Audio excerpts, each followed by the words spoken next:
네, 콘솔 같은 경우에는 다시 한번 말씀드리지만 되게 심혈을 기울여 만들었는데 별로 효과는 없는 것 같고요. 네.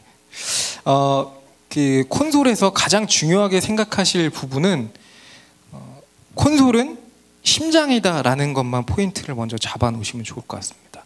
아까 마이크가 정기적인 신호로 바꾸는 최초의 단위이고 콘솔에서 증폭을 시켜준다라고 그 도표에선 봤잖아요. 저희가 어떤 그건 소리의 크기에 대한 부분이고요.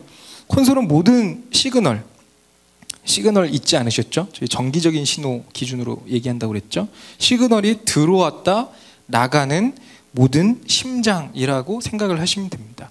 그래서 여러분들이 콘솔을 뭔가 만지길 원하신다라고 보시면 됩니다. 뭐가 안 되면 콘솔을 찾잖아요. 그렇죠? 네. 하지만 심장도 너무 심장에만 의지하면 안 되겠죠. 다른 장기와 다른 어떤 상황들을 같이 협동해서 해야 되듯이 엔지니어도 마찬가지입니다. 너무 콘솔에만 의지하고자 하면 안 되고 다른 스피커나 앰프 혹은 마이크 이렇게 어떤 다른 주위에 있는 장비들을 다 효율적으로 관리하는 걸 목표로 해야 됩니다. 하지만 콘솔은 어쨌든 저희가 심장으로서 굉장히 중요한 의미를 갖고 있기 때문에 콘솔의 활용도는 잘 익히시는 게 중요하고요. 대신에 콘솔의 버튼을 익히는 건 아무 의미 없습니다. 뮤트를 무테라고 알고 있었는데 뮤트라는 이름으로 알았다. 이런 건 별로 중요하지 않아요. 네, 못 알아들었거든요. 네. 네. 그분께 되게 아직까지 죄송합니다. 제가 못 알아들은 얼굴 표정을 약간 그분 입장에서 무시하는 건가? 이렇게 생각을 하셨을 수도 있을 것 같아서. 근데 어쨌든 콘솔이라는 것 자체는 버튼의 역할은 중요하지 않습니다. 콘솔을 어떻게 쓰느냐가 중요한데 콘솔을 어떻게 쓰느냐를 뭘 기준으로 또 얘기를 할까요? dB와 허르츠 기준으로 또 얘기를 할 겁니다. 자, 콘솔은요. 콘솔에서 배울 수 있는 큰 어떤 부분은 크게 4가지로 나눠서 얘기를 할 겁니다. 이번 건 좀 많죠. 보통 2가지로 얘기한다고 하는데 그래도 그 4가지가 거의 대부분 dB와 허르츠에 관계된 내용입니다. 자, 뭐냐 하면 첫 번째로는 게인과 페이더를 얘기를 할 겁니다. 네, 이거는 뭐에 관계된 거냐면 dB에 관계된 겁니다. 자, 게인이든 페이더든 만지면 소리가 어떻게 되나요? 커지든 작아지든 하죠. 이것도 두 번째는 이퀄라이징, EQ잉이라고 제가 써놨는데 보통 뭐 엔지니어들이 여러 가지 이름으로 부릅니다. 이퀄리제이션, 이퀄라이징 하는데 그냥 ing를 저는 붙여서 뭔가 EQ를 만지는 걸 알려드리고 싶은 겁니다. 그러니까 이퀄라이저를 공부하는 거는 중요하지 않다는 겁니다. 그거를 어떤 상황에 맞춰서 조작하는 게 중요하다는 걸 알려드리고 싶었던 거고요. 또 다른 하나는 라우트라고 해서 신호를 보내는 겁니다. 그러니까 우리 콘솔에서 예를 들어서 콘솔에서 다양한 아웃풋이 있습니다. 지금 여러분이 들으시는 스피커, 양쪽에 있는 스피커를 엔지니어들은 보통 하우스 혹은 메인 스피커 이렇게 얘기를 합니다. 그리고 제 앞에 이렇게 깔려져 있는 스피커를 보통 뭐라고 부르나요? 모니터 스피커라고 부릅니다. 또 모니터 스피커도 또한 여기가 몇 통이 있나요? 4통이 있습니다. 그리고 제 옆에 이제 또 쉬는 시간에 왔다 갔다 거리면 보시면서 알겠지만 사이드 필이라는 스피커가 또 있습니다. 제 양옆으로 옆에 숨겨져서 각 악기마다 또 모니터가 다 있습니다. 그렇죠? 자, 모든 스피커에 시그널을 보내는 역할을 하는 거는 콘솔입니다. 대신 그 계통을 정리해 주는 건 뭘까요? 엔지니어입니다. 그게 라우트입니다. 어디에 어떤 소스를 보내느냐를 결정하는 것이 라우팅이고 그것이 엔지니어가 해야 될 일인데 라우트 하면 어렵잖아요. 그래서 앞으로는 지금 여기 이후서부터는 사다리 타기라고 얘기를 하겠습니다. 사다리 타기라고 생각하시면 되게 쉬워집니다. 그리고 그게 가장 정확합니다. 그리고 또 다른 하나는 예를 들면 그게 있겠죠. 우리 교회는 이렇게 많은 통수를 커버할 만한 아웃풋이 없어요. 아웃풋도 좀 이따 얘기 드리겠지만 나갈 수 있는 경로가 2개밖에 없어요. 그럼 이걸 어떻게 합니까? 이거를 링크를 시킬지 다 한 소리로 묶을지 어떻게 할지 또한 누가 결정하느냐? 엔지니어가 결정을 해서 무대팀한테 이거는 통보를 해줘야 되는 얘기인 겁니다. 그러니까 서로 대화를 할지언정 무대팀에 이건 되지 않아 저건 되지 않아 라고 해도 엔지니어가 안 되는 건 안 되는 걸로 정리를 해줘야 됩니다. 그러지 않으면 사운드가 다 무너지기 시작합니다. 그게 이제 라우트라는 구분으로 얘기를 할 거고요. 또 다른 하나는 아웃보드라는 구분으로 얘기할 겁니다. 개인과 페이더만 마음 잡고 얘기해봐라 그러면 1시간 반 동안 얘기할 수 있고요.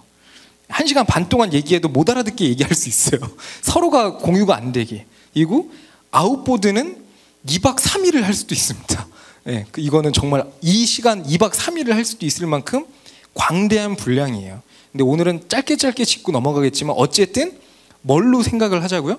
DB와 허러치 기준으로 이럴 때 이걸 만지면 되는구나, 이건 이렇게 되는구나, 요것만 알고 넘어가서 교회에서 그거를 실행할 수 있는 마인드를 가지고 조금씩만 만져보자고요. 아까 뭐 어떤 분은 다른 사람이 듣는 것보다 다른 소리가 들립니다. 뭐 그렇다고 환청이 들린다 이게 아니고요.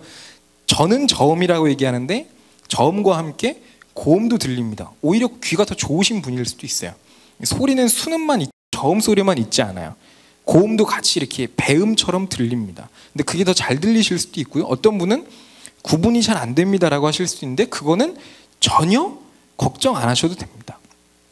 저도 1년간 음악 들으면서 그게 뭔지 알지 못했습니다. 저는 매니저하고 엔지니어하고 구분 못했다고 했잖아요. 네, 저희 실장님이 킥에 마이킹해 이랬는데 탐에다 마이킹을 했고 또 엄청 혼났습니다. 킥하고 탐도 모르냐고 진짜 몰랐거든요. 그리고 뭐 일렉 기타가 왔는데 처음 봤습니다. 일렉 기타 그 앰프라는 걸 처음 보고 음악을 전혀 몰랐던 사람이 음악에 대해 소리를 아는 데까지 거의 1년 넘게 걸렸어요. 그리고 여러분 납땜질 얼마만큼 하나 하시나요? 마이크 케이블 하나 하는데 저는 처음 하는데 3시간 반 걸렸습니다. 케이블 하나 만드는데 그것도 뭐 55 대 55 이것도 아니고 캐논 대 캐논, 그러니까 XLR 대 XLR 요 양쪽 만드는데 3시간 반 걸렸습니다. 1시간 반 지나니까 저희 실장님이 이제 했다 치고 끝내자라고 해서 그런 게 어딨냐고 끝까지는 해야 되지 않겠냐고 그때 나머지 반대쪽을 이제 마무리를 하고 있었는데 다들 이런 경험 있으시죠? 이제 끝났다 했는데 뭘 안 끼웠어요. 뒤에 고무를 안 끼워서 다시 납땜질을 풀러서 나머지 1시간 반을 채웠던 정말 저는 재능도 없고 지금도 재능은 별로 없는 것 같아요.